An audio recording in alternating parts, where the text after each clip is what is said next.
Hi, welcome back to Adams Automotive. Today we'll be working on my 2000 F350. We're going to be looking at the caliper on the driver's side. It froze up yesterday while I was driving home. We're going to tear it apart, see if you can grease it up and get it back working, or if you have to go buy a new one.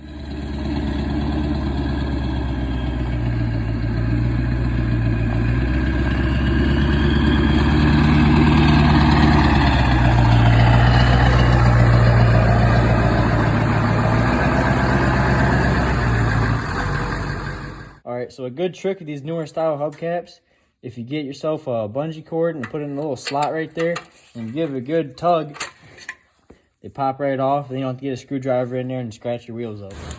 So next, once you have your wheel off, here's your caliper, your rotor. As you can see, it was definitely burning up the pads. You want to take this top bolt out, and that bottom big bolt, and then have you a bucket ready here so you can put your caliper right on top of your bucket so you don't break your brake line. So it turns out the wheel bearing on this, I don't know if you guys can see that or not, this thing rocks up and down pretty bad. So we're going to take on the back side of your hub here, we got 1, 2, and 2 more on the other side. Take that off. Then we got to tighten up or change the bearing in here. So it turns out this caliper wasn't bad. It still moves. It's not locked up. But my wheel bearing was bad, so I got a new one on here. Put them 4 studs in right here. 1, 2, 3, 4. And I put my full drive actuator back in. So now we gotta put some pads in the caliper and get that back together. Alright, now we got our rotor back on. You just slide it on.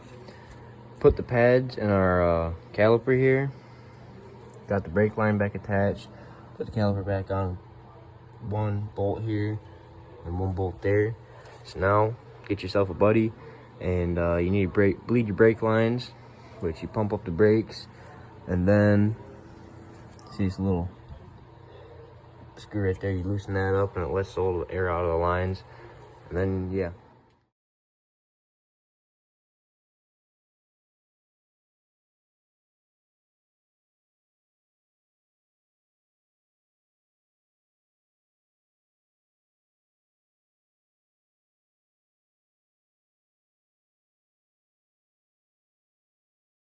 Whenever you put new brake pads on your truck, you always want to break them in.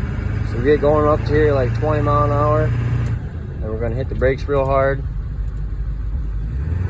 Then we get going like 35, 40. And we're going to want to do the same thing just so it wears down the brake pads just enough, so then when you're cruising around and stuff, it's not wearing down or grabbing on them. So we're going to get going up here to like 35 probably, and hit them real hard, and that should be good then.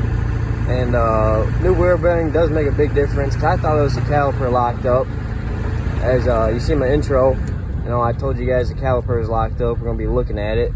But ended up being the wheel bearing went bad, and then since I had these wide tires and spacers, it was kicking the wheel in like this, which the rotor is attached to. And then the rotor was actually grinding on the caliper itself and not the pads. So yeah, put a new wheel bearing in there. Everything seems to be flowing free. We'll go for a little test drive here and see how everything does. Everything seems to be working great. No more vibration or play.